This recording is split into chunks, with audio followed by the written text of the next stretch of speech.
Beltram. Too eager as ever. Good morning, everybody. My name's Stephen Belcher. I'm the Chief Scientist at the UK Met Office. I always appreciate people coming to hear presentations, but I think in this case I'm justified in saying a double thank you because we are competing in this session from a presentation by former President Barack Obama. So you really want to be here. So we're going to have a great discussion, I think. So we're going to be discussing climate science for adaptation as part of the Adaptation Day. And I'd just like to give a few thoughts just to open up, and then I'm going to hand over to my colleague Helen Bai, and she'll take us into the panel discussion. Okay, so what brings climate change to mind often in our minds is an extreme event. So putting this slide together, which lists 3 extreme events, was really quite straightforward. Even in the last year or the last 18 months, there have been so many extreme events around the world that have really shone a light onto what the weather can throw at us, how it can do damage to our societies, and what we may need to adapt to in the future. So just running through these briefly. On the left, we've got the Siberian Heatwave from 2020. So this was a large area of the Eurasian continent that reached temperatures of 38 degrees for the first time and was 600 times more likely as a result of greenhouse gases and climate change. We have another microphone on, I think. Okay. It's another room. It's not our fault. So the Siberian heatwave, and that might be important because that's obviously an area with permafrost, and if that starts melting, that will be a mitigation question. North America earlier this year, the very famous now heat wave there, assessed to be virtually impossible without climate change, virtually impossible. So this is what's happened in the last 30 years. The signal of climate change is now emerging, and the events that we're seeing are unprecedented in the historical record. Finally, European floods. The climate change contribution there is much more difficult to assess. It's a rainfall event, but clearly caused lots of disruption and damage. And of course, the one we're not showing here was the heavy rainfall in China earlier this year. So these make the headlines in our media, but of course they're also the things that really focus our minds on what is it we're trying to build resilience to and what are we trying to adapt to with climate change. So to frame the discussion for me, I like to use this diagram on the right-hand side here, which came from the 5th assessment report of the IPCC. So many of you will be familiar with this already. And it's the diagram that gives a model for thinking about risk. So we've got weather and climate events. Those are the hazards. So that's the area where my colleagues and my domain have some expertise. What are those extreme events and how might the likelihood and the frequency and character change over time? We've then got the vulnerability and the exposure, which add up to give us risk. So vulnerability, I'll give an example on the next slide, but in a healthcare situation, high temperatures we know lead to heat stress. The vulnerability might be some metric associated with that gives an effect on health, and the exposure is where those sectors of people might be sitting. So I like this diagram because it breaks out the expertise and it really emphasizes how developing understanding of risk and therefore building resilience, which I'll come back to in a second, requires different communities to come together. The weather and climate community have the hazard. That's really the core expertise of organizations like the Met Office. But depending on the impact that we're thinking of, that determines which groups might be brought in for the vulnerability and exposure. So that's the risk. I think the bit that I haven't talked about so much are then the arrows associated with those risks. So having associated the risk, what do we do about it? And in an adaptation or resilience building, we might look primarily to looking at the exposure or possibly the vulnerability. we can then, in a dynamic way, update the risk and look at how that might benefit, perhaps using cost-benefit type analyses. So there is that closing of the loop, and I'm going to give a plug here for digital twins as a technology that can help us to close that loop. And of course, the other side of this important conference is on the mitigation side, which will reduce the change to the weather and climate events. By the end of the presentation, I will have learned how to use this clicker correctly. Okay, so one more example, and then I'll move into conclusions and we'll get into the panel discussion. So again, to emphasize, this diagram really frames the collaborative nature and the communities that need to be built in order to address adaptation and resilience building, and I cannot emphasize that sufficiently strongly. So this is an agricultural application that we developed at Met Office with the University of Leeds, and it was looking at maize production in southern Africa. So the weather and climate events were hot, dry summers, which are already 5 times more likely in that region of the world, but also there's a water stress in that region as well. The vulnerability is, of course, that any crop requires a certain envelope of growing conditions, and once we wander outside of that, the crop is vulnerable to lack of full production. And the exposure is that region in southern Africa where that crop is developed. And by combining these data sets, we can then make assessments about the current vulnerability of a crop like that and how that vulnerability might be expressed in the future. And you can see, those of you can see the bottom of the slide, that the crop failure increases by 50% under even a conservative or an optimistic mitigation scenario.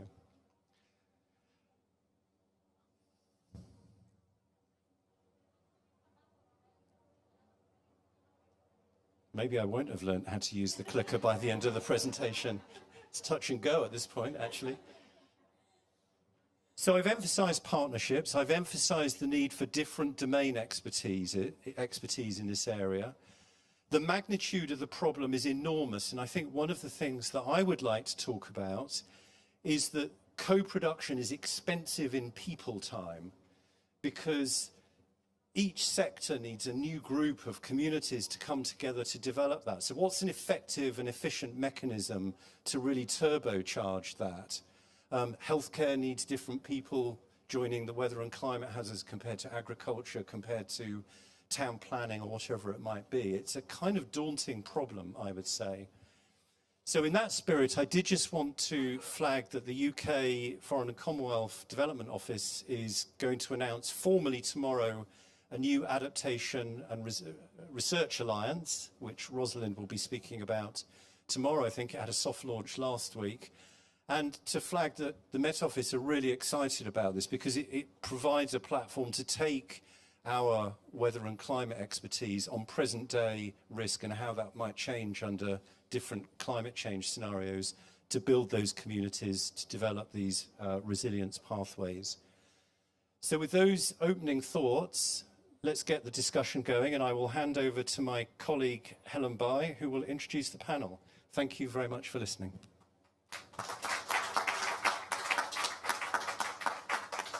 Thank you, Stephen. So as Stephen's highlighted, and we've heard quite a lot about over the last week, it's not just about mitigation science now, it's also about adaptation science and how we can bring that science and truly harness it to make a difference. So what we're doing today is we're bringing together a panel. We are 1 member short, and I've heard he is on his way, so there is a vacant seat. We also have 2 people who are going to join us on the screen, and we're going to bring to life, through people's shared experiences and their journeys so far in trying to bring together the different disciplines to be truly transdisciplinary in the way that we approach adaptation and how we harness that science for greater effect. And something that I know Stephen touched on in his presentation, and we will touch on more, is that it's not a one-way street. It's not just about what science can do in terms of informing, but how the needs can inform what the science is as well. So there are gaps in understanding. There's research that's underway at the moment that needs to be applied in the real world. So I'm not going to keep talking about it. I'm going to ask our panel to talk about it. But before I do that, I would like to introduce them. So I'm now hoping on screen we might have our other 2 panelists joining us, she says. hopefully. But while we're waiting for those two to join us, let me first introduce Martin van Alst. He's director of the International Red Cross Red Crescent Climate Centre and Professor of Climate and Disaster Resilience at the University of Twente, and a coordinating lead author of IPCC's Working Group 2. So welcome, Martin. We have Rosalind West, who is the Senior Climate Science Advisor at the UK's Foreign, Commonwealth and Development Office, and as we just talked about, co-chair of the Adaptation Research Alliance, which we'll hear a lot more about over the coming days. On screen, we have Jessie Mason. So Jessie is the Global Coordinator of Anticipatory Action Programmes at the World Food Programme. And we have Suraj Desai, who unfortunately wasn't able to travel with us because he's not feeling so well, but we're very grateful to see you on the screen today. Suraj is Professor of Climate Change Adaptation at the Sustainability Research Institute in the School of Earth and Environment at the University of Leeds, and is also a lead author in Working Group 1 of the IPCC. So there's our panel, and we're just missing Jalamu, who apparently will be joining us at some point. Jalamu, when he gets here, is Director for the Department of Climate Change and Meteorological Services in Malawi, and I'm hoping he will join us shortly. Shortly, we will come to you to ask you if you've got any questions for our panel, but we thought we'd get the ball rolling with a few questions that we've prepared and the sorts of things we've been hearing over recent weeks and months. So my first question is to Suraj and Martin. So the IPCC has been working for about 5 years on a report on the state of the climate. What kinds of science are included here, and how can this inform adaptation? Suraj, if we can start with you. Yes, good morning, everyone. Helen, can you just confirm you can hear me okay? We can hear you fine, loud and clear, and we can see you on screen too. That's brilliant. Thank you. Thanks for having me. If I could just, I'm actually going to answer this question with a few slides, if those slides could come up, because I think one of the big novelties of the sixth assessment report is its regional focus. And if the slides could just come up. They are coming, I hear. Okay. So I'll start answering the question. They're on the screen now for you, Suraj. Okay, so you're brilliant. I think this is the luxury that I will have that Martin may not have. I can show some of the things that have been now published by the sixth assessment report in Working Group 1. So we had 3 chapters devoted to the regions and also an interactive atlas. And so that was a major innovation in this particular assessment report, which I think is very helpful in supporting adaptation. So I'm just going to give you a very quick whistle-stop tour, really, of some of the key aspects. So here's one example of observed changes across different regions. So each one of those, that hexagon is a region. You've got Northern Europe, for example, South Asia, and various other regions. And it's sort of demonstrating how, for example, hot extremes are either increasing or decreasing. You can see in that plot, for example, most of them are increasing. And it's also showing how much of that change has been due to human contribution. So you get a lot more detail in the regions about how climate has changed in the past. And if you go to the next slide, the other aspect of the report is that it's focused a lot more on sort of methodologies on how to distill climate information to produce regional information. And so here what you can see is how, for example, temperature change is going to change at 1.5 degree global warming, 2 degrees and 4 degrees. And you can see, for example, a very distinct signal around the drying in the Mediterranean, in Southern Africa, but also in Southwest Australia, for example, and an increased precipitation in the northern latitudes. So there's a lot more detail on how very decision relevant climate variables are gonna change in the future. And if you go to the next slide, a particular innovation that colleagues of mine were involved in chapter 12 was the introduction of this concept around climatic impact drivers. So these are things that will drive impacts either in a positive way or a negative way across society. So you've got things like, it's probably quite small there, but on the left, you've got things like mean temperature changes, but you've got hazards that are either hot, cold, happening in coastal areas like sea level rise, but also in the open oceans. And so the report has got information on all these climatic impact drivers for each of the regions. And what you can see in this global snapshot is how they're either increasing, if they're in that purple zone, or they're decreasing. And most of the ones decreasing are associated with cold events and snow and ice. So you can see a lot of these climatic impact drivers are increasing going forward. And so that information is now available in the sixth assessment report. And if I just move to my final slide, a lot of this can be found in the interactive atlas. So I think this is a major innovation that now anyone can use. So if you just go to that website, you can go and download and have access to both future projections based on the CNIP 5, CNIP 6. You've got regional projections from Cordex. You also have a lot of observations, and you also even have some paleoclimatic data as well. So this is now at people's fingertips for decision makers across the regions and organizations who want to get a better understanding of at least the hazard part of it, exactly as Stephen was talking about earlier. This is particularly talking about the hazard, and then it can be used in combination. So the climatic impact drivers, the essential climate variables can be used together with exposure and vulnerability to assess climate risk. And I think that I'll probably stop there and hand over to Martine, who can say a little bit about how Working Group 2 is picking up some of this information to characterize climate risk to support adaptation. Shall I just take over straight away, Helen? Thanks, Suraj, for that fantastic presentation. And I guess we're in the science pavilion here, so I guess we can use IPCC acronyms, but I see a few Red Cross colleagues here as well, so maybe I should do a little bit of background. So IPCC Working Group 1 that Suraj has been contributing to is the physical science piece. That was published last August. Working Group 2 is dealing with vulnerability, impacts and adaptation, and that is coming out in February. So I can also not yet disclose what is in that report. But there have been a couple of special reports already in this cycle, these 7-year cycles that the IPCC produces these big assessments, which already give a hint about the direction of travel. And of course the literature is known as well. One thing to note is that in the AR6, I mean, Suraj actually has been, I think even a coordinating lead author, certainly lead author in Working Group 2 in the past. So you see people straddling these two communities much more than 10 or 20 years ago.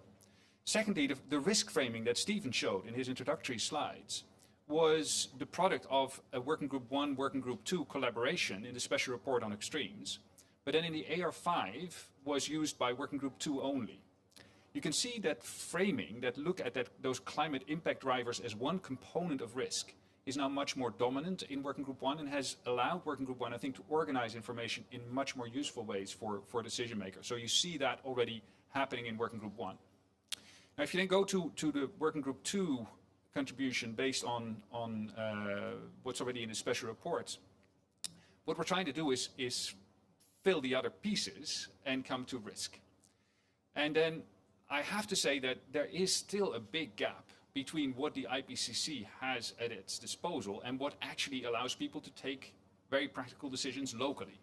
So I would not advise any of my colleagues in the Red Cross to take an IPCC report and start making decisions just on the basis of that. Something like the Atlas already provides with interfaces, but you still have to actually work hard to understand how you make it useful. So that's also where partnerships to explain that come in.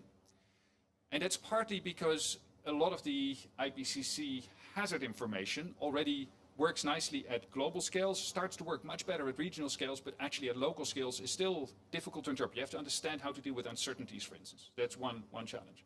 By the way, I would also say one thing Suraj didn't underline, but I think has also been a real step forward, is the IPCC Working Group 1 report is much more outspoken about extremes already happening today, which also really, I mean, Stephen was speaking about a few of those, but that also really triggers conversations among decision makers. On the Working Group 2 risk side now, so we're still looking at these other two components, the exposure and the vulnerability, but also these questions of how that then interfaces with development. So how risk will evolve as temperatures rise in the coming decades is going to be shaped partly by what happens with the temperatures and what the temperatures then do to all those hazards that Suraj was just explaining, but also how exposed we are, where are we growing our cities, and how vulnerable are those areas. But also, who live in those cities and what is their capacity to deal with these things. For instance, what happens to extreme poverty? And what we've seen in the past year, for instance, is that the fact that we now have 100 million people in addition in extreme poverty due to COVID increases food insecurity. So an example like that just shows you that there are many important non-climatic drivers that then also drive the risk. And how we manage all those together is increasingly important. And a final concept that is getting much more prominent, and it is also a topic of the conversations this week, is the concept of limits to adaptation. So this is where the hazard information then meets the vulnerability and exposure information. And we can think about adaptation as a sort of golden answer. We'll just look at the exposure and vulnerability and figure out how to adapt to the changed climate. One of the more important messages, I think, is that we are facing limits to adaptation, sometimes soft limits when people are already dying today, for instance, because we haven't adapted well in the past because of all kinds of reasons, including poverty, for instance, but also hard limits where at some point ecosystems, for instance, just collapse. And then there's no other way. And what we're seeing from the special report so far is that many of these limits to adaptation, where we get into the very high risks on a certain temperature level, are of course determined by all these other things, but at some point there's nothing we can do. And those risks are coming nearer and nearer. So that is one reason to get the message across to policymakers, the 1.5 really matters. But also as we start reaching toward the 1.5, which is getting pretty unavoidable, we have a much harder job to really factor in how those risks are changing and how we manage development. Thank you both. I don't know, Jesse or Rosalind, if you had any comments you wanted to add to what's just been said? No, that's fine. I've just said, unfortunately, Jalama's been held up with his minister and isn't going to be able to join us, which is a little bit of a shame, but we've still got a fantastic panel here. So I'll move on to our next question, which is one for Rosalind. So what does transdisciplinary working mean to you, and why is co-production so important for both informing the science and enabling its application? Thanks so much, Helen. And I think this is really a critical, transdisciplinary working is really a critical issue for adaptation. So, as Stephen was mentioning earlier, the risk is really, a combination of the hazard, but the vulnerability and the exposure as well. And through mitigation, we can affect the hazard, and it's through adaptation that we can really reduce the vulnerability and reduce the exposure to that hazard and overall reduce the risk. And I suppose also, and to tackle that risk as a whole, I suppose also that in essence, adaptation is really about how do we achieve our societal goals under a changing climate. It's about, therefore, transforming our whole human systems, our food security, our trade systems, our economies, our infrastructure and our societies that have been built imperfectly for a past climate. And that now we need to transform them in order that they can function well in our present and in our future climate. So this is going to require a huge effort to really transform all of those systems. So we need the science to inform adaptation, but that's just one component of the research that we need to undertake and to tackle these problems. So what we really require is for researchers from across many disciplines to come together to really understand how these complex human and environment problems, really understand them from all different angles, and that's really, I suppose, what transdisciplinary research means to me. So it's vital to define the problem. But I suppose, as we go on thinking about adaptation itself, defining that problem clearly is not enough. We really need to get to solutions. We need actionable solutions that work at the local level. And so key to that is really translating that research into action is really about the co-production of knowledge. This is where we really require that engagement and active participation from a very diverse set of actors. So I think that the transdisciplinary working is one part of this, but the co-production of knowledge is vital, and we need both of those things. From researchers, users of the information, communications and risk experts, all the way down to, really the local communities and the indigenous groups who really have the knowledge of what that vulnerability means in the context that they live and thrive in. And, through that co-production agenda, we really need to, through that co-production effort, we really can use that to shape what is our research agenda, what are the priorities for research, and bringing that back, then what are the priorities for science? And so this action-oriented approach can really help to shape the research questions from the very beginning. I suppose, if our aim ultimately is to reduce the risks from climate change, we can't just be doing the science now and worrying about how to apply it at some point in the distant future. We have to focus on its application from the outset. because that affects the design of our models, it affects the questions that we ask of those models. So we really need to be working across disciplines to understand the hazards, the exposure, the vulnerabilities, all in parallel, because they're interdependent. And that will help us to provide a holistic and integrated evidence base that can inform action at multiple scales. I have one last thing to say, if that's all right. Yeah. At this COP, there is a major international push to upscale our planning, our action, and our finance for adaptation. Transdisciplinary research really has a crucial role to play to inform all of those three elements to ensure effective outcomes on the ground. There's a huge opportunity, and I would say a necessity here, that we shift our approach to the way that we're tackling these problems, and we come together in a much more collaborative and coordinated fashion to address these user-centred and priority research questions and provide practical solutions that genuinely reduce these risks for the most vulnerable. So that's what transdisciplinary work means to me. Thanks, Helen. Thanks, Rosalind. Do any of the other panellists want to build on anything that Rosalind said?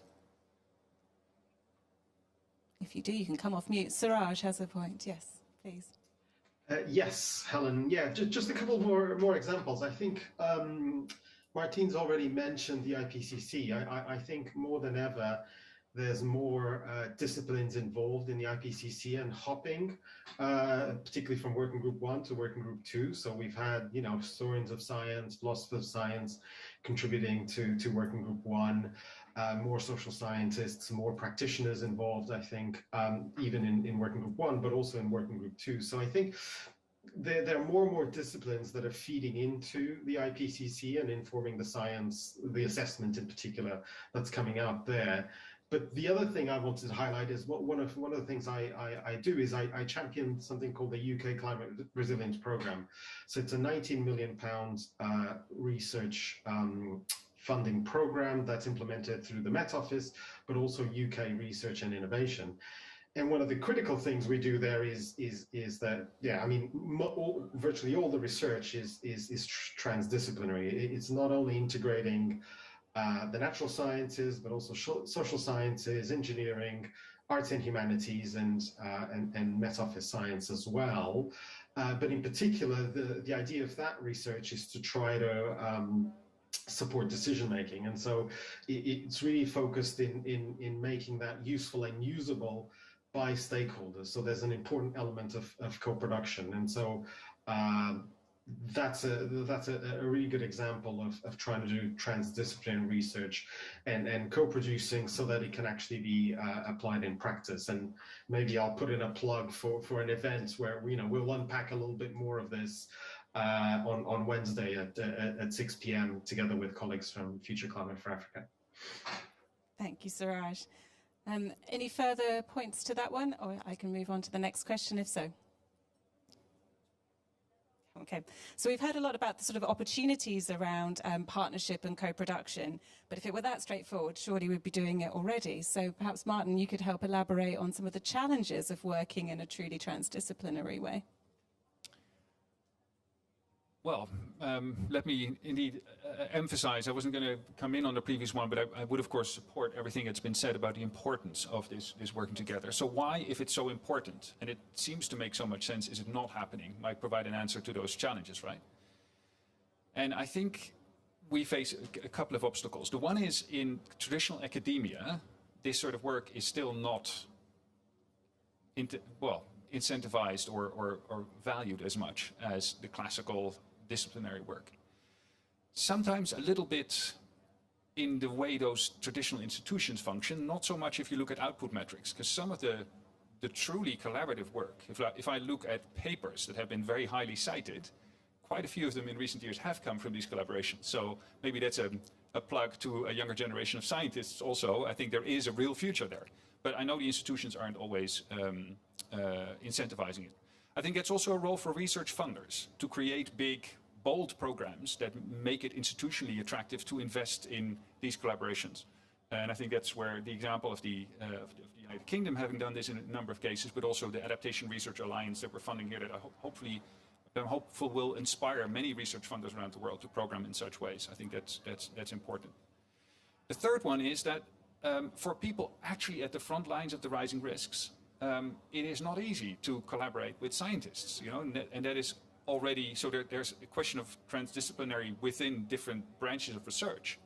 But there's also a transaction cost for people actually making the decisions to engage with scientists. I think our chances of getting it right, if we have multiple types of scientists working together, are higher, but still, it's an additional barrier. So again, I think there's a call also on the governments or the institutions working in this area to incentivize a bit of that investment, to accept it's partly an investment for the long haul. So these are partly sort of formal funding arrangements, but it's in the end also individuals that understand each other over time. Trust that is built even like in an individual country between Uganda Red Cross and Uganda Met Service, and then the international structures surrounding them. That, you know, takes 3 to 5 years to build up and then starts paying off massively. So I think that's another thing, the short-termism of many of these programs is often challenging. A final challenge maybe is then that the research programs are not always connected to the practice funding. So, and that is true in some of the richer countries, but it's a particular problem in the developing contexts, where a lot of the implementation depends on donor financing, and those have their own cycles. Especially speaking from my own experience, for instance, in disaster management, those are often very short cycles, so they don't go along with the research funding cycles. And I think that's where also FCDO's leadership on the Adaptation Research Alliance and thinking through how we can link those things is a real opportunity. A program like Science for Humanitarian Emergencies and Response, SHEAR, also supported by both FCDO and NERC, the Research Council here in the UK, is, in my view, a very successful example because that was programmed in from the start. And we are now seeing the results not only in terms of really interesting science, but also actually in terms of forecast-based financing, for instance, better anticipation of extremes by our colleagues doing this hard work in the field. So I think we see hopeful examples of where this is working, but you need to acknowledge the barriers and program accordingly for the long term, actually explicitly addressing all the disincentives on all the different aspects of the continuum that you need to bring together. Thank you, Martin. I'll maybe just add one of my own reflections here, because something around the short-term nature of project cycles is something that we also experience as the Met Office, which is why we were partly delighted earlier this week to hear of FCDO's further commitment to the Africa region through the Arcan programme. And we will enter, hopefully, into the third phase of the Weather and Climate Information Services for Africa programme, which shows a sort of a third phase of a particular programme of activity, which is pretty unheard of in sort of that sort of way of delivering on the ground actionable services and bringing together and using co-production techniques different communities and users and producers of information across the Africa region. So we were delighted to hear that. I wonder if any of our other panelists have anything they would like to share around the challenges of transdisciplinary working. I'm looking on the line mostly. No? Okay, in which case we'll move on to our next question, which is one for Jessie. So in terms of the differences that it can make in terms of working in a truly transdisciplinary way, I wonder if you could share some of your reflections with us, please. No, absolutely. I was going to fill in on your question there, but I think these two questions that you just asked me really fit together well. I think building off what Martin and Stephen had said, and obviously this idea between communication and the daunting problem we have with the number of different communities that need to come together is at the forethought of sort of my entire work at the World Food Programme. Being an operational agency, I'm forced with that soft limit that Martin mentioned at the beginning, which is people are dying now. And I think one of the ways that the World Food Programme first started out dealing with this communication problem, this idea behind not being able to communicate appropriately with scientists, was just to hire me at the beginning, right, at the time, and say, let's just bring this person in here and start to bridge that gap, to help us really start to feed in what we need on the ground back to science. And that was a really big step for WFP and a really big step for what we do now. Now I think we have close to 10 meteorologists, atmospheric scientists and climate scientists working at the World Food Programme to help with that communication. And it does feel like a daunting problem. It is a daunting problem. But what I realize is that I don't necessarily need to change the way people need to work. I just need to find a way that their expertise and the work that WFP can do at scale in some of the farthest reaches of the world can be in support of some of these differing timelines. And what I mean by that, we saw in Stephen's opening where we had disaster risk and we had a number of things that we wanted to do over the long term. But we also are faced with that soft limit that Martin brought up. And so I need to start to bring together these priorities of the World Food Program where we need to address people marching towards famine now. But I also need to make sure embedded in those processes are ensuring that we're also ready for this La Nina that's showing up, this next monsoon season that's probably potentially going to fail or cause even more disasters. And I can start to put those pieces together with the expertise within the World Food Program. And this has made a humongous difference, starting with what Martin has mentioned with anticipatory action programs. This has allowed us to use our cash-based transfers or our ability to change what people are doing on the ground before a disaster has struck, before a hazard has occurred. But this obviously cannot be something brand new or something completely out of touch with what needs to happen with regards to adaptation. And this is where these pieces come together. How can our work ensure that a hazard does not take away from all of the adaptation work we've done in the last few years to ensure that people aren't chopping down forests or chopping down nearby bushes that we've put in place in order to reinforce land or ensure that the water is flowing to people's crops. There are activities that we can ensure are happening within social protection that are complementary to solving these short-term issues, immediate issues on people dying, and ensuring that we're not just plugging the gap, but making sure that these are part and parcel to steps towards adaptation to a changing climate. This needs to happen in parallel. It is too daunting, it is too major, and there are too many sectors to have to try and collaborate this individually. They need to start to build off of each other. And I think this is really the interesting part where I, as a scientist, can then start to have these wonderful communications with people like Martin, with the climate centers, with the UK Met on what do we actually mean by we need better information downstream? What does that actually mean? How are we actually going to use that? And how can that start to improve upon how communities are facing this changing climate? And I think when we start to look at these pieces coming together, we realize actually the differing communities and the differing interlocutors that are needed can start to contribute to this massive problem. They can actually start to be, instead of viewing it as a complex structure, can actually start to be these tools that we all of a sudden really needed. I need WFP's $9 billion cash-based transfer program to be working in partnership with our early warnings, our anticipatory actions, our ability to understand what's coming, to ensure that people can act ahead of these disasters, to ensure that this money that's flowing in is also contributing to what folks need on the ground in order to adapt to a changing climate. We can do this together, absolutely.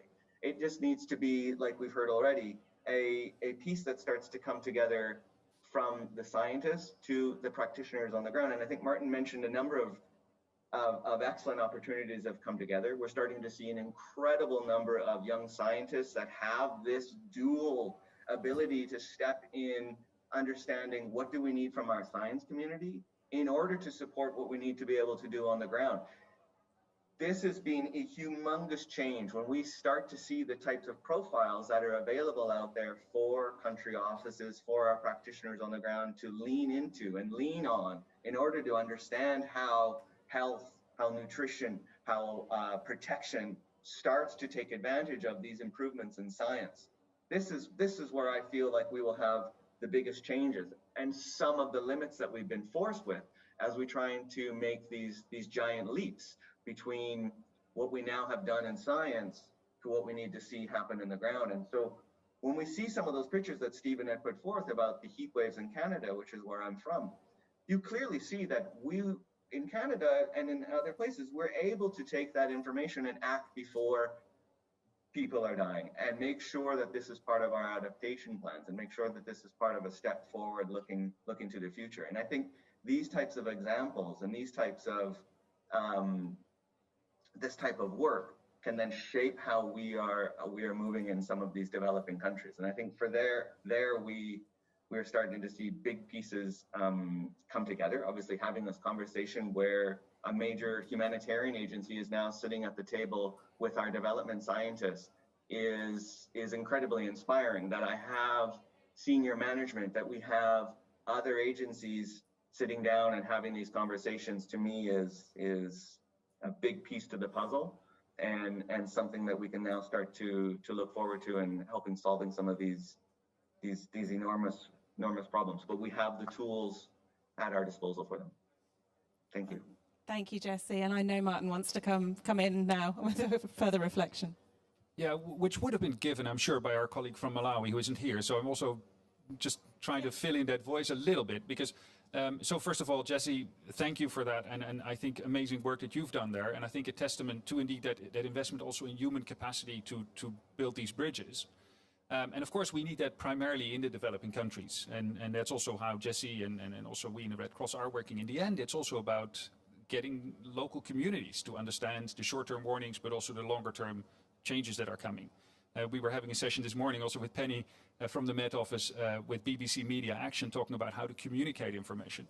And it requires, for instance, also translating this information into the local language, getting an understanding about what vulnerability and exposure in a technical sense mean for a local community. And in the end, that's a conversation with those communities themselves. So for us, I think it's one thing to be working with the global infrastructure that facilitates this, the IPCCs, where all these scientists come together, but also agencies like the UK Met Office that provide some of that global infrastructure that supports everyone doing this around the world. But in the end, for instance, it's the Malawi Met Service or it's the Uganda Met Service that also needs to figure out how in their country they're having these dialogues with their other sectoral agencies at the national level, but also how they find that bridge, communicate that information effectively to the community level so that people there can do that work. And I think that needs to be part of our research investment, that we build research, but also sort of science to practice capacity in all those institutions in developing countries in particular. Perhaps if I bring in another, because I know Jalama was wanting to talk as well around a similar initiative that we launched at the United Nations Climate Action Summit in 2019, which many of you will be familiar with, which is the Risk Informed Early Action Partnership, of which most of us, I think, are probably members. And part of that was to break down some of the silos between the humanitarian and development nexus, but also to bring together the climate community with those different disciplines. And it's great to hear Jesse's example there of the different communities coming together in one institution, that we're getting the humanitarian development people working together to really truly understand the challenges and some of the opportunities around the challenges that we face here and now, the shocks, but also the longer term hazard and how that hazard is changing and what that means for systems and society. So as Martin said, the Met services that are in Africa are trying very hard to move forward in terms of the understanding of the different messaging that they need to do to work at the local level and to truly adopt the co-production methodologies that will enable some of those transactions to take place. We're doing a similar program in Asia, the Asia Regional Resilience to a Changing Climate program, where we've taken some of that learning across into the Asia region. And again, we're learning as a Met Office, so we're a global Met Office, working with local Met Offices and helping to bring some of that knowledge back into the UK Met Office so that we can understand those challenges and what does it mean for our services and the work that we do internationally to have products and services that we're pushing out. Actually, we need to be listening to what's going to work on the ground. So just a couple of reflections from us, and I know Jalama would have wanted to have mentioned REAP, so I've done it on his behalf.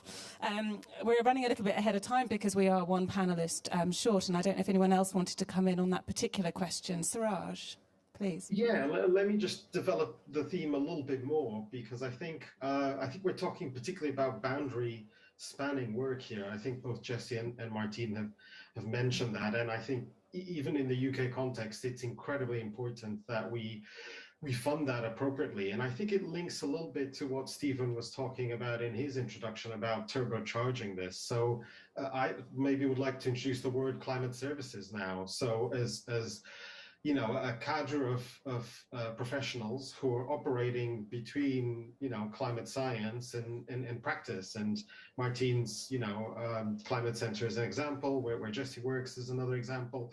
We'll have examples here in the UK as well. You know, we had the UK Climate Impacts Programme. We had other venues as well. But because I sit at a university, I know that the incentive structures are different between, and Martin's already mentioned the challenges earlier. I didn't want to repeat what he said, but there are definite challenges in terms of the incentive structures that we've got at say, a university, as opposed to perhaps a boundary organization. And so I think funding appropriately boundary organizations that are able to translate the latest climate science for to support livelihoods, to create resilience in organizations is really, really critical. And I think I think we have many examples, certainly I think in the UK Climate Resilience Programme, where doing that boundary work, it could be by people or organizations, makes a huge difference in making things actionable by decision makers. Thank you, Suraj. And my final question for our panelists, and then we'll open it up for you to see if you've got anything that you would like to hear from them. It's a question for Martin and then Rosalind, I think. What do you think needs to be done to ensure that science can lead to policies and actions that save lives and support livelihoods? So Martin, if you could start. So I think there are two important questions here, right? The one is what is needed on the science side, but the other side is what does the science need to support? And it was already hinted there are non-knowledge related constraints in enabling us to better manage risk. And there is, well, what I was already hinting at from the working group 2 findings as well, there is a growing challenge with adaptation and increasingly loss and damage, eroding resilience, so that it's getting harder and harder for people to be prepared for the next storm. And in those places, the sort of, the convention world related sort of climate framing at how risks emerge is just completely abstract for people. It is not how they look at reality. They're dealing with all kinds of day-to-day problems, and we need to start solving those day-to-day problems. I mean, all the things Jesse was mentioning as well. I mean, those people have no food on the table tonight. So how are you going to come at them with, your projection for the coming decades of climate in the region? Now, if you are able to help them get food on the table tonight and then work with them to understand how they can have food on the table the coming months or coming years or even coming decades, then you can start having a conversation. But you need to start by having the programs to be sure that the food is on the table tonight and connect it from there to these questions of how do you inform people to think themselves about what is needed. What we're discussing this week is largely about that first part. Let's not fool ourselves. And we have to get that right before we can pretend that the second one is going to solve all our problems. Now, for the second one to work, I think there's another set of big themes this week around locally led action. So getting the storyline and the information flows right from the global level and the global science down to what matters to people is really critical there. And to me, one thing, this is again not how I would frame it if I were in that local community, but I think for us scientists to really confront is that being clear about uncertainty is scary, but also really important. And one thing that I think people immediately, you immediately lose trust if you start overselling science because you think the science that you're bringing to people is really important, and then in order to make it even more important, you're just giving them some really fancy, often doomsday projection about what's going to happen. So first of all, you need to be relevant on shorter timescales. In order to be relevant on shorter timescales, also be clear about, the fact that you may be wrong. And we know this from the early warning community. So be fair in communicating that the warning may also be wrong, and then discuss with people beforehand. So when is it worth it for you to act on that short-term early warning? We need a similar dialogue style about the climate change information we're providing. And some things are very sure, some things are not very sure, and to some extent it's also that we're telling them you need to be ready for more surprises. And I think we need to be very open about the conversation in order to build those bridges. Otherwise, first of all, by only talking long-term, we're not getting to them, but also by not being very explicit about what we don't know, we'll be losing trust very quickly. Rosalind, did you want to build on that one? Yes, I'd really like to build. I mean, a lot of what I was going to say really echoes what Martin has just set out. So I think I'll probably go into a bit more detail about practically how we could do this. But I mean, you know, the question exactly is as how that we need science that is action oriented and that's decision relevant, but we also need very evidence-based policies and actions. And actually, at the very end there, Martin was just talking about the importance of trust. And one of the questions you were asking earlier was what was one of the challenges of working in a transdisciplinary way and the challenges of co-production. And I think it really is in building that trust across this research action spectrum. And that requires us to actually spend time together understanding you know, each other's challenges and talking each other's languages, understanding what we mean by different terms and, you know, and what our different values are that we're bringing into the room. And so I think that trust building is an important part of this. And it's also really important for then when we think about, well, what are the priorities for science to these people that, you know, you might call the users, you might call them the decision makers, but actually it's really all of us to people. What is it that we need to know? And I think that, so one of the, you know, maybe to go a bit more specific, you know, we really need to identify what are the most pressing research questions. And we do that by coming together in this way to talk about it.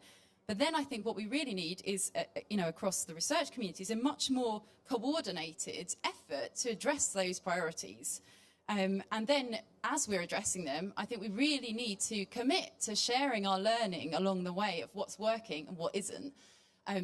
Because we don't have the luxury of time to solve these problems. But if we work in parallel and share our learning along the way, we can make much more progress much more quickly.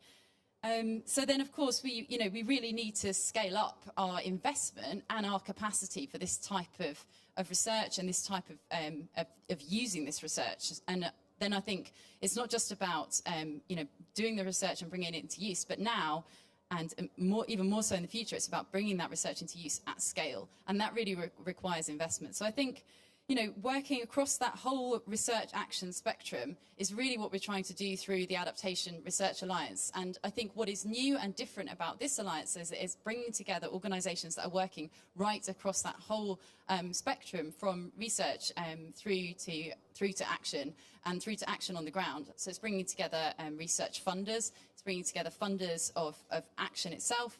You know, that includes you know, the major funding agencies, but it also includes like philanthropies. It also includes much smaller scale organisations. So we're really working at a lot of different scales. So bringing together that whole community to really think, how can we actually do this in a much more coordinated way? Thank you, Rosalind. Did any of the other two on the line like to add anything to this point? Jesse? Oh, sorry, Jesse first. No, I mean, I just wanted to, everyone has come down to communication here, and it's really, I couldn't enforce that more.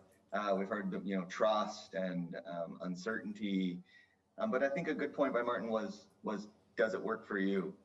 And that was a really crucial piece of information, because a lot of us get worried about uncertainty and the connotations that it brings when we have discussions with people. But actually, that's not the worry I find. It's when does it work for you is the conversation, because we all deal with an uncertainty and we all make decisions about what we will do in the near term and longer term, and it always involves an uncertainty. People are okay with that, but it's that conversation of when does it work for you. I also wanted to comment on the piece about sharing the learning. This is such a huge component to making science policy work and helping us go to scale. We need to make sure that that is a huge piece in these programs and projects about the learning. I get really basic questions at work when they throw you off. Does it work? Very simple. Does it work? Just tell me. You know, and that's a great question to go by. And I think the sharing the learning is so huge for us to get that trust and for us to push to scale, that we need to make sure that stays part of what we do. And we need to make sure that honesty is there that Martin brought out. The honesty being, we may feel like we need to report back that everything is amazing. Everything we've done, we cherry pick everything, but it really stunts our growth. I had an interesting conversation with the donor, and she said, we were talking about these false alarms. What happens if we keep getting it wrong? I'm super worried. I'm going to tell this person I'm going to keep getting it wrong. And she said to me, no, it sounds to me like we need to invest more in the early warning system. It's failing our ability to act on the timelines that you need. And that's the kind of conversations we need to be having. And I think if we're honest about our work, you know, in the light that helps us grow, this is a huge piece for us to turn policy into program at the field. Over. Thanks. Couldn't agree more again. We're a boring panel, Helen. I'm sorry. We're all agreeing. Just to come back to that point of also sharing experiences and knowledge management, I think that's a critical one, and I think the oil and the machinery of those knowledge management programs is really crucial. I was involved myself in a knowledge manager for the BRACE program, which was quite closely connected to the implementation of FCDO investments or DFID investments at the time, but then also added a component linked to, on the one hand, the monitoring and evaluation, what works, what doesn't work in those programs, but also what knowledge is available around that. The Climate and Development Knowledge Network is an example. I think you were mentioning the Risk-Informed Early Action Partnership. So closely connected to that is an anticipation hub, which was initiated by humanitarian organizations primarily to enable their learning amongst themselves. And is now a really thriving platform where the donors, the researchers, the humanitarians doing this work on the ground, Met offices from developing countries are all coming together. It's spin off, so there's a global dialogue platform once a year, but there's now regional dialogue platforms in different languages, and they're so valuable to advance the practice, but also to inform what research we need. So those sorts of platforms, I think, are a really important investment. Thank you. I'm going to ask if any of the panelists have anything else that they would like to feed in on the last part. If not, I shall do my best to try and summarise. And then we're going to hand it over to you guys for questions that you have for us. So we've heard this afternoon, or this morning still, I think, quite a few reflections from people that practice some of the talk that we've been hearing about earlier this week, some of the challenges, some of the opportunities, and at the core of that being partnership and co-production, really. I really like the way Jessie described it. What's in it? When does it work for you? What's in it for you? How can you make that choice? And I'm reminded of a workshop that we ran in Lake Victoria where we were trying to design an early warning system for the fishermen there. And they weren't listening to the warnings on the lake. We couldn't understand. We were putting out warnings for wave height every day, 2 meters wave height, 3 meter wave height, 0.5 meter wave height. And it transpired that the fishermen were unaware of what that height meant. If we told you that the wave was 2 meters high, as the height of a man, would you go out? Of course I wouldn't. So why are you going out when it says 2 meters? Because the language was wrong. We've talked about trust, we've talked about communication, and it took that discussion, a very simple thing, understanding colours. So in the UK, we use red, amber, yellow and green for our warning services. Those colours don't always translate into different communities. So there's a lot around trust, communication, sharing learning. So when you're doing a project like that and you learn, actually, it would be so much better if we had this conversation from the outset, sharing that back with shared like-minded organisations, and really thinking about, I mean, we, as we said, we're a very unanimous panel here. We're all kind of agreed that partnerships, co-production, transdisciplinary working, action-orientated, user-centric, they're all terms, but we practice them. We're living and breathing them. What else can we do? How else can we support and really make a difference and really harness that climate science to make a difference for those that need it the most? So with that, I think our panel time, scripted or, slightly choreographed, is up, and we're now putting ourselves in your hands to see what questions you might have for us. Hands are going up. My colleague Tammy's going to come to you. If you have a preferred panelist that you would like to answer your question, please could you state that at the beginning, and it'd be also really helpful if we could know who you are and where you're from. Okay, thank you very much. My name is Camille Chow. I'm the Executive Director of ICD, International Climate Development Institute. And I was also elected as the General Secretary of International Forum for Meteorological Societies. So in the past few years, I agree with you, communication is one of the most important things for putting this science to action. And in the past 5 years, we worked with Oxfam for the community-based adaptation program in Taiwan, in committing this like science research action to the local communities actually it's very difficult because they have different priorities. For instance, you said put the food on the table. So their priority is for the 3 years later they have economic crisis or they need more increase their salary. So they don't talk about something 30 years later. But then if our strategy is we find an interface, we find a translator. For instance, we work with the social workers and they trust them, but also the social workers trust us. So we provide the mainstream, the climate service into the social workers, and then they provide a more education program, capacity building programs to the community, and then they change. And the second part is, you're talking about the financial, we using a participatory budgeting program with the local government. So after they change, they have climate action, they find a little bit resources to change for their lives.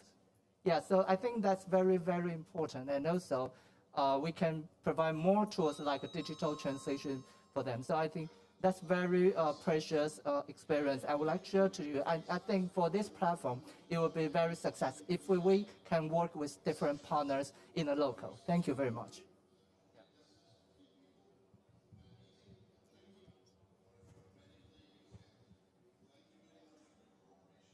Hi, thank you very much for an interesting panel. A real question. We've talked a lot, and you've given great examples of very boutique work. You know, talking to individual fishermen, talking to people who are in small villages and farmers, and that's great. But a lot of people here are representing big organizations with big programs who are looking at the global scale, but who are wanting to be helpful. How do we act? How do we help make those kind of boutique things be scalable, right? So how do we set up like the Walmart or the Lidl level of information transfer that doesn't involve every single one of our scientists spending a huge amount of time interacting productively with individual communities around the world? That obviously can't work. Fabulous. Do you have anyone you're directing that to? And also, who are you? Sorry. Oh, I'm sorry, Gavin Schmidt. I'm the NASA Senior Climate Advisor. Wonderful. Nice to meet you. So, I mean, that is the million-dollar question to some extent, right? Yeah, exactly. Yeah. I think on the anticipation work, it is happening. So we really started out in a boutique fashion, trying to figure out what these thresholds would be for a handful of villages. It actually turned out to be really problematic in some cases, right?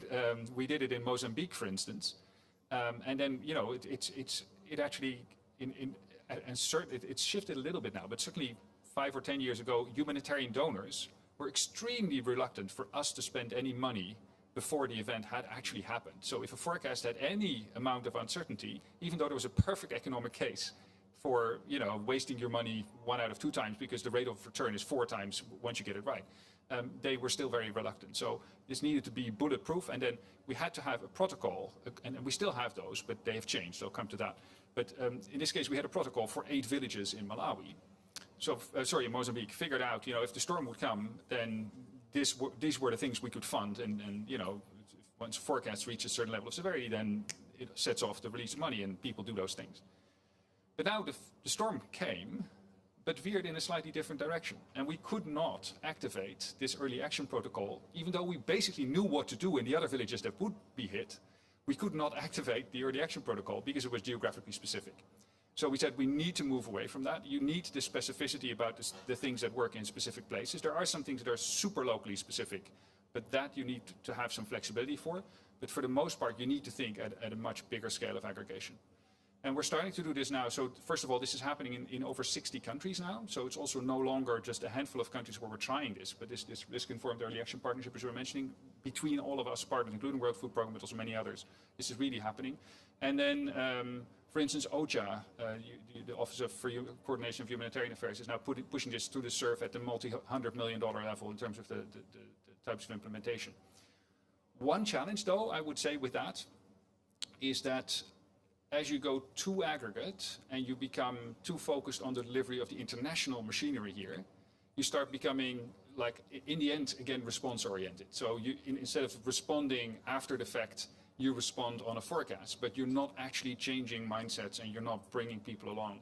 So this is where the role of Met Service, again, it's a pity our colleague from Malawi isn't there, them thinking along from an institutional perspective also about what the information means. Again, also the uncertainty becomes more important, right? If you deal with larger areas, you're going to get it less precisely right in terms of the actions that you fund, for instance, that make a difference beforehand. You're going to have a patchier response probably to some of the assumptions that you have about what actions help out. But you then need a conversation in those countries with the institutions there, primarily also those governments, to draw the lessons from that and build on it. And that's going to be an iterative process. And again, it should prepare you for the next time you trigger this system for those early actions.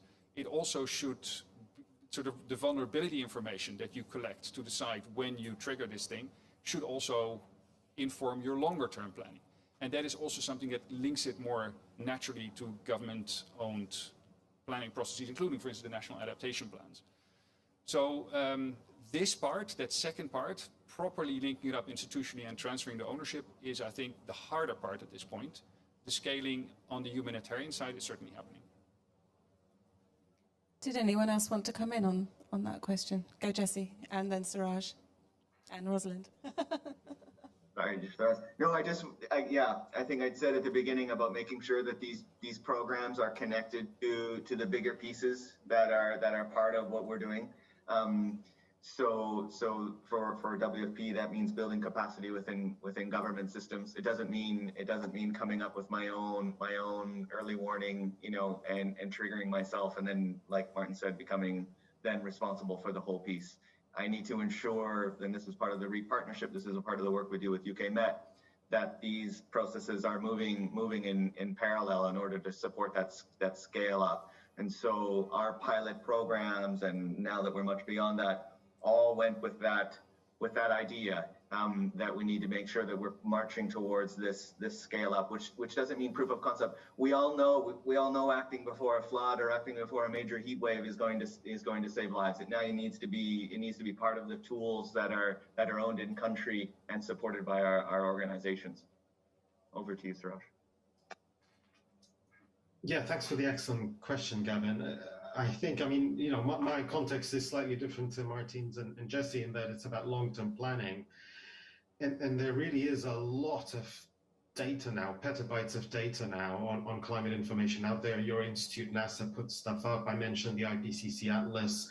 There's the Copernicus Climate Change Service. There's almost, there's a huge amount of data out there now.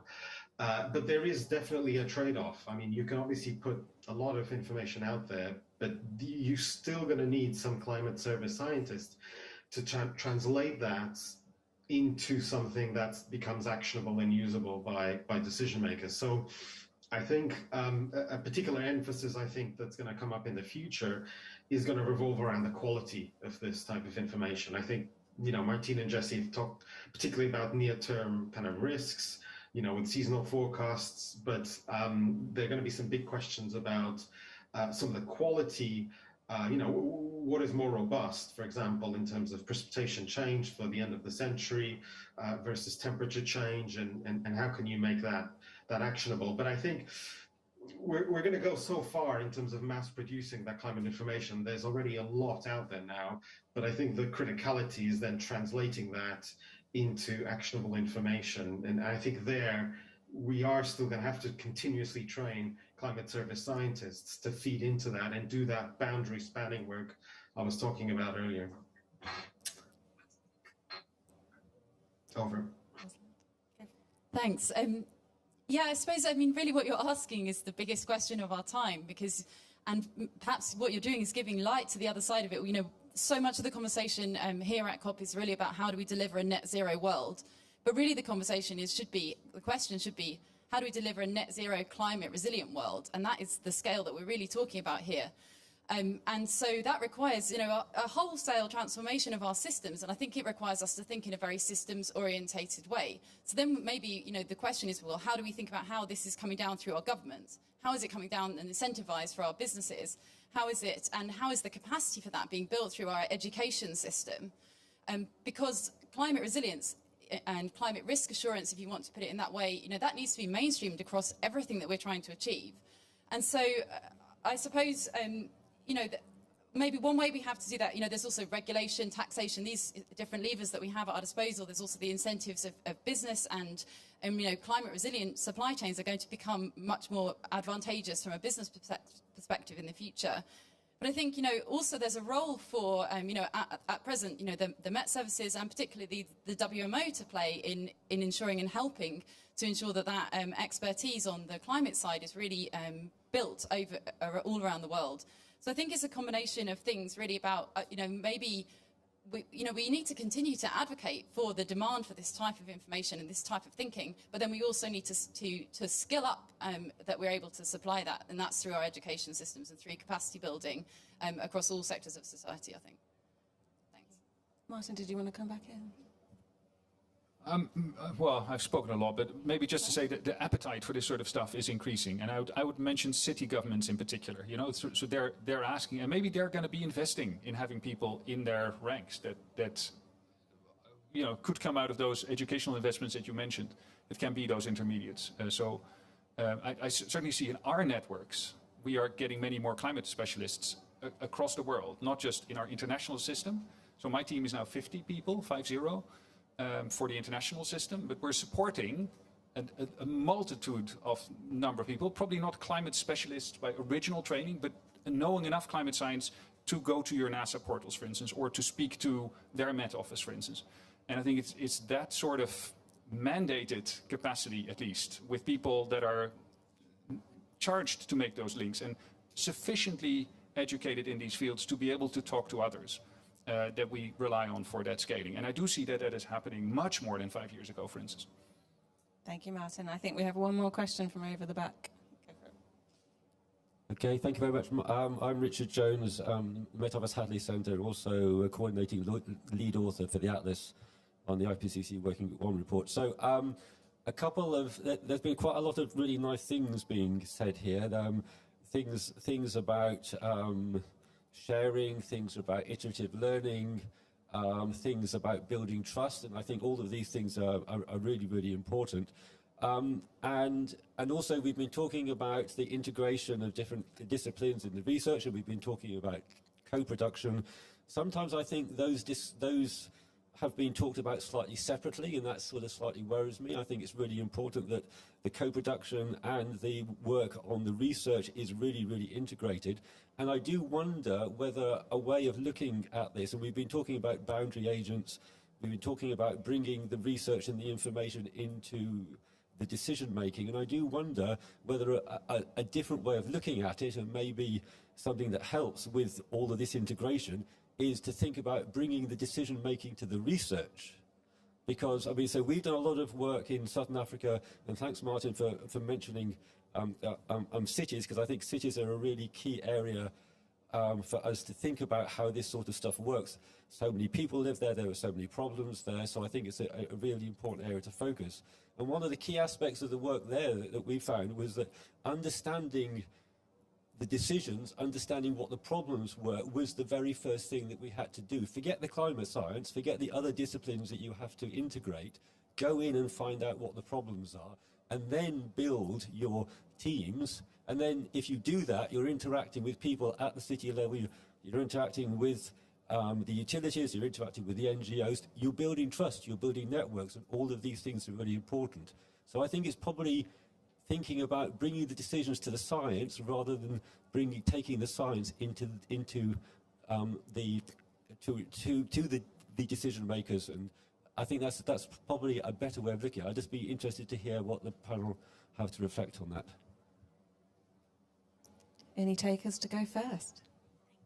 I could give a quick one here, so I know it's the most important part. Obviously, is to work backwards like that, and it's not always so easy. But it's a funny question when we go to the Met services and we say what do you need to build capacity? Well, I mean, radars and satellites, everything, and that doesn't help solve it solves their problem, but not necessarily the problem on the ground. So having that conversation is super important. But I just wanted to add also, not just all the problems. We need to focus on the main one. So from my perspective in food security, you know, there are many different climate hazards that can impact food security. But to help with that sort of daunting problems and to start to break them down into bite-sized pieces, we often go one step further and say, can we start to focus on a few main hazards or one main hazard and really start to distill that major problem from the ground and work backwards. Over. Thank you, Jesse.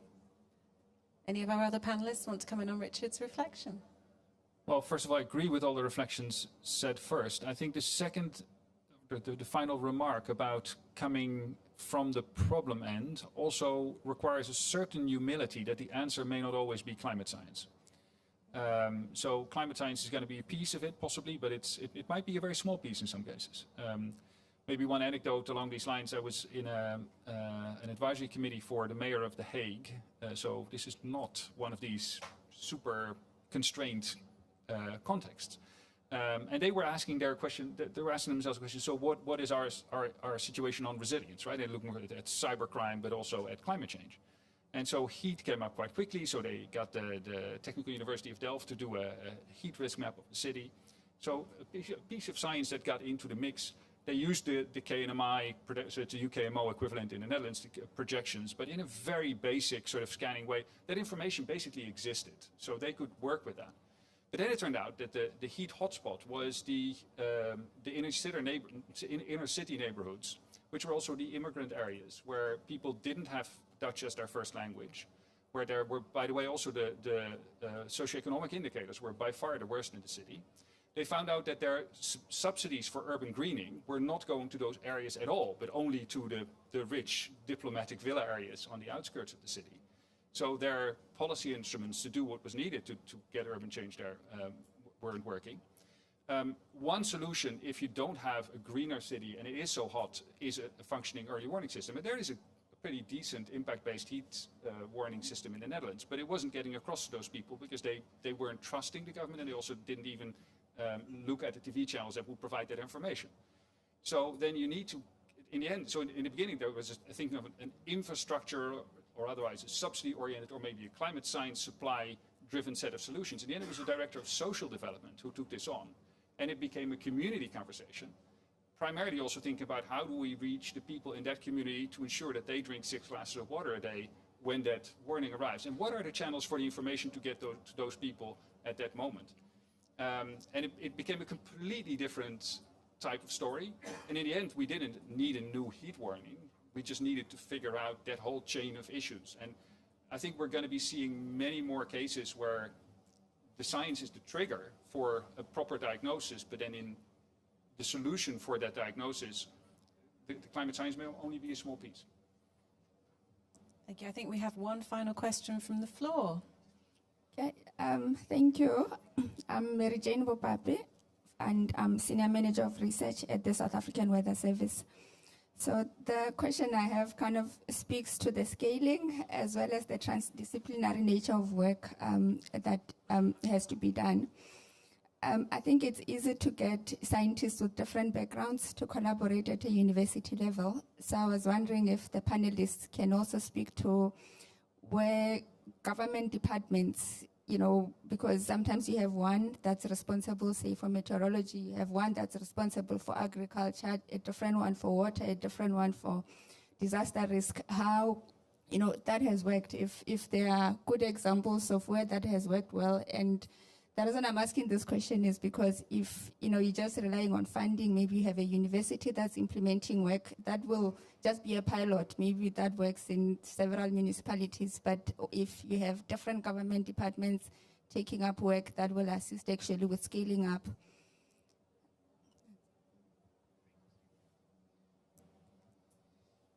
I have a UK example and an African example, if that's helpful, and then I'll come back to the panelists. So the UK's got an example where we've got the Climate Act in the UK, and the Climate Act enables the ministries to get together and talk about some of the challenges.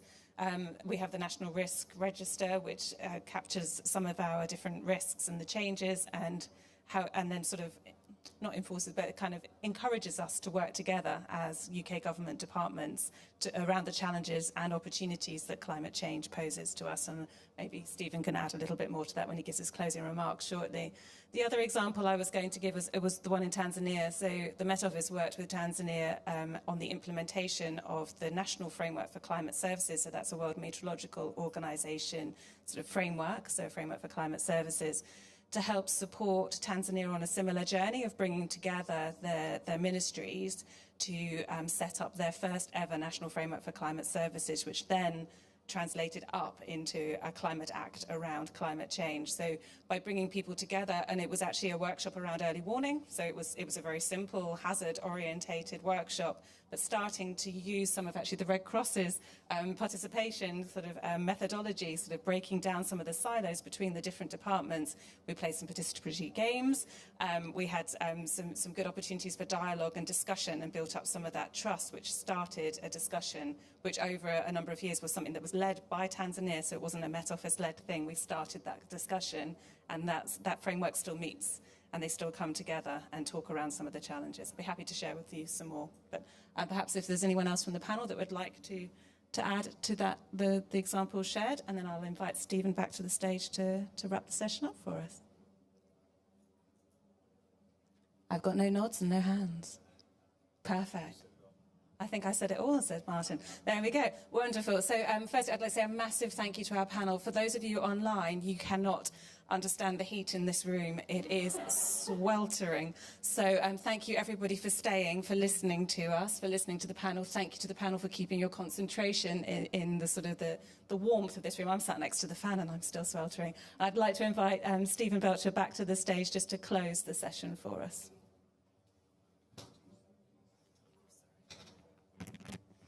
Yeah, well, how inspiring. So we know we're at COP because we need a pathway to net zero. I think Rosalind did it all by saying we actually need a resilient pathway to net zero. So the scale of challenge on the adaptation side is clearly as big as on the mitigation side. And I think we as a community have a task to do to make sure we really make sure that message is heard loud and clear. And it kind of put me in mind of, at the Met Office, we think of what we do is help people stay safe and thrive. And I think maybe it's what our community do. So stay safe is the emergency response, Jessie, that you've spoken very clearly about, and how we can build on some of the emergency response mechanisms to building longer term climate change. The thrive is the kind of one in the background that's kind of the gradual change, which is the one that we really have to look out for. And some of the government questions that you asked about in South Africa, that's where a government clearly has to play a role to respond to those. The second summary point I'd make is this is clearly around research, development and deployment. And actually I came into this session slightly fearful. Gavin Schmidt asked the question, how do we scale it up? I think we've heard examples where deployment is happening at the same as research and development, and I think the panelists are encouraging us as a community to do all of those activities together. So I will certainly, that will be one of my takeaways. And then finally, the multidisciplinary teams. Again, this has been, I think, a constant theme through our morning's presentation, and we clearly need to push the professional sort of bodies to do that. We need to inspire the future generations to grasp this. And I come back really as my final remark that we need a resilient pathway to net zero. So building that resilience is just as important as the net zero. So with that, perhaps we can thank our panelists for a really inspiring session this morning to set up Adaptation and Resilience Day. Thank you very much.